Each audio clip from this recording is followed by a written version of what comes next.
stick to check that one out. 6-1 bullet, 2-point start, take your shots.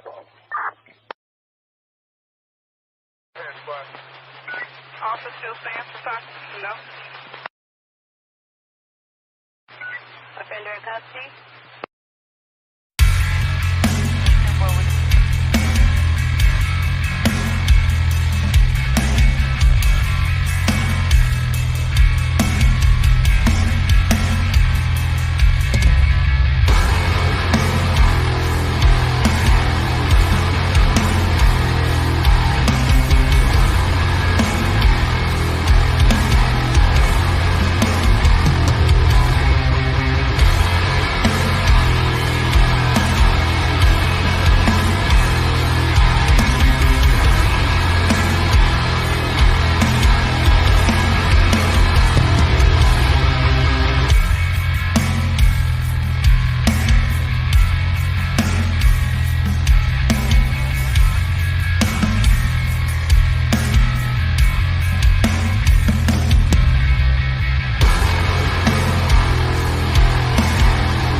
Freeze! What's up, everybody?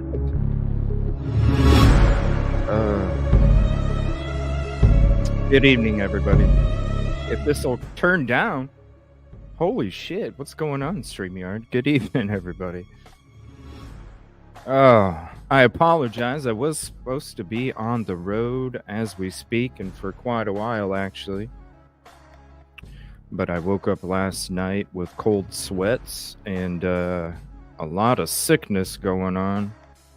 That's why I apologize. The reason I wasn't on yesterday is because I was getting everything ready to go on the road trip overnight last night.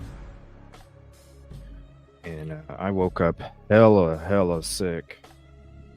So I'm going to give it one more day, see how I feel. So I apologize for the last minute live as well. I was supposed to be on the road right now, but I was like, you know what? I didn't do a show yesterday. I'm not feeling good. I already slept from like 6 o'clock last night until 2 o'clock today in the afternoon. Might as well do a show. So I apologize for the last minuteness of this live. Thank you for hopping in. I appreciate you. And we'll go ahead and say what's up to everybody. So I do apologize if I have to jump off, camera or whatever real quick or whatever. So far I've been okay. It's been a few hours and I haven't had anything going on. So, of course I haven't replaced anything in my stomach either, but, just a lot of fluids. Yeah, we'll go ahead and kick it.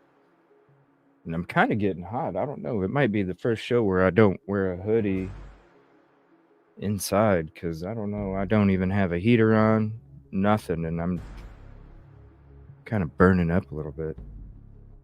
We'll see what's up. Say what's up to everybody. Thank you for hopping in. And then we're going to got the new docs. Obviously, I'm going to be late. But the new docs will be talking about the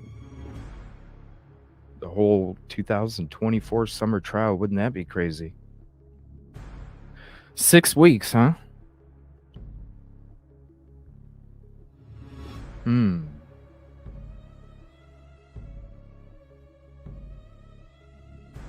I would love to. I might have to try and see what I can do. That'd be nice. Be out there for the whole trial, you know? What's up, 49er girl? Ticket number 3. 6 weeks, though. You guys think they're approximately 6 weeks. Do you guys really think it's going to be approximately 6 weeks?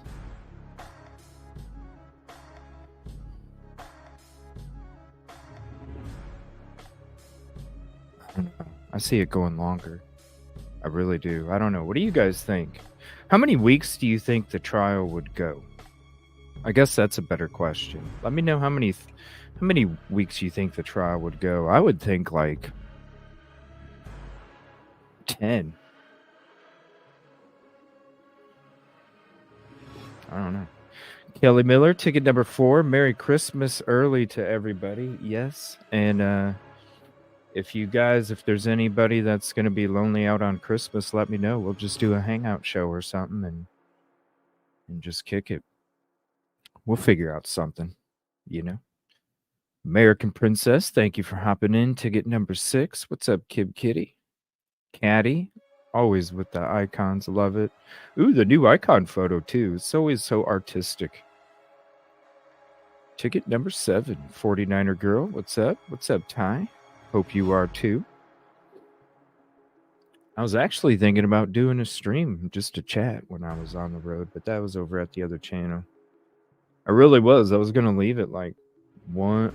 I woke up at 12:30, 1 o'clock in the morning. I was going to go ahead and start getting ready to hit the road by 3 a.m.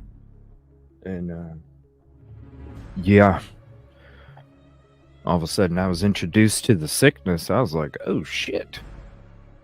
I don't know. Let me lay down for a couple more hours. See what happens. And then all of a sudden I woke up and it was like 10 times worse. I was like, oh, okay. I don't know. I don't know what this is. We'll see what it is. We'll wait it out another day. We'll see what's up. Ain't that a bitch, right? What's up, Tabby Cat? Sorry for the sniffling too. Katrina, what's up? What's up? What's up? What's up? Crystal, how are you doing?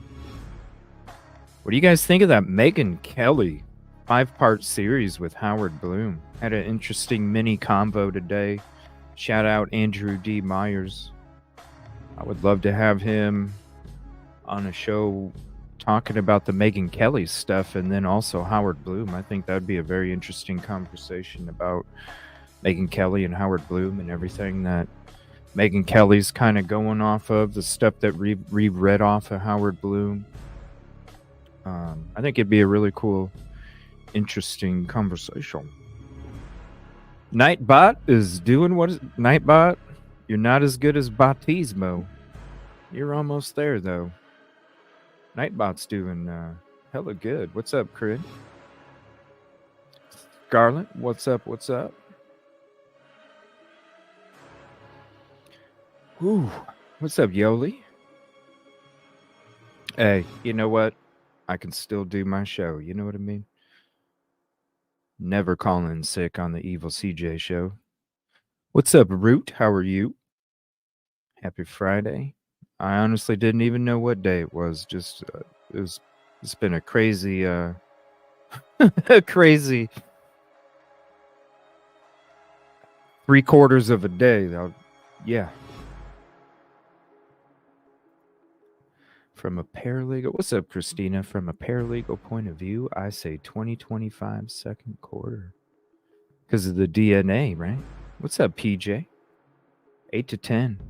Yeah, 8 to 10. That's a good.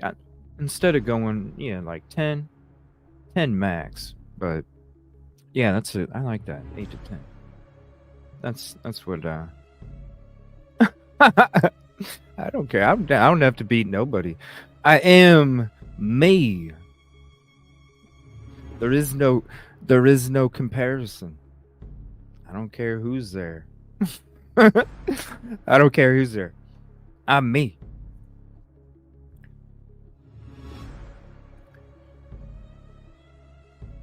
Oh, ticket number 10. What's up? Chicken soup? I know. I have some. I gotta make some. Yeah, getting down with the sickness. That's right. It is, Christina, because when I first came across that first episode, I was like, whoa, this is some, like, I even told my mods, I was like, I dropped the episode, I was like, yo, she's saying some shit. We need to go through this. Yeah, for sure. Yeah, I don't know if it was food poisoning or like sick. I mean, I don't want to be gross, but I upheavaled like 7 freaking times and cold sweats, and it was crazy. But since I've been up for like 3 hours now, I woke up, I've been up for like 3 hours, and I haven't had anything going on, but I haven't ate anything either. I've just had a lot of fluids. My stomach, I just don't have an appetite. I really don't. Not even for a cracker. I don't even have an appetite for a cracker.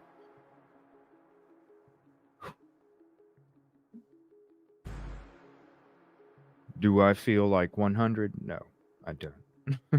I don't.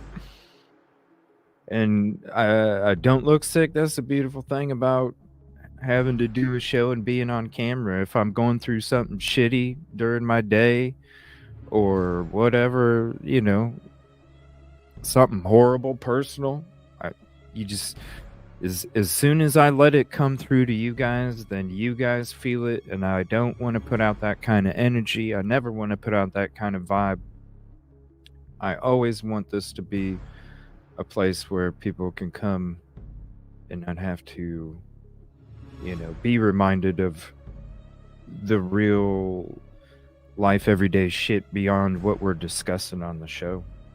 I know we're all going through some shit and, personal things and stuff like that. So the last thing I want to do is add any kind of negative vibes towards anybody's plate. You know what I mean? I want you all to come here and have some kind of positive vibe to eat off of instead of be starved, So I never, if I'm sick or I'm going through something personally, I never,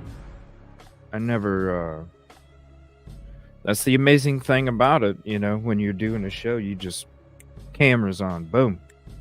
And then when the show's over, you go back to the real life, Not that this is, but you know what I mean. The CJ beyond the show. The personal stuff. Yeah. All right. Well, thank you everybody for hopping in. I appreciate it. We'll go ahead and get it switched up. We'll go ahead and read that document first. We'll switch it up a little bit. We'll read the document first, and then we'll go into some videos that we got for you tonight, and then we'll go ahead and get into some discussion as well. I don't know. Well, and speaking of, they should have been there a long ass time ago. Like, what was it, 6 days ago, when I was pleading with any rich ass motherfucker that could go there and set up a protest. I'm glad somebody's finally going out there. I mean, shit, you have how many fucking subs? You know what I'm saying? You got how many members and how many subs? One of the biggest communities out there. What the hell? Should have been out there 6 days ago. So whatever.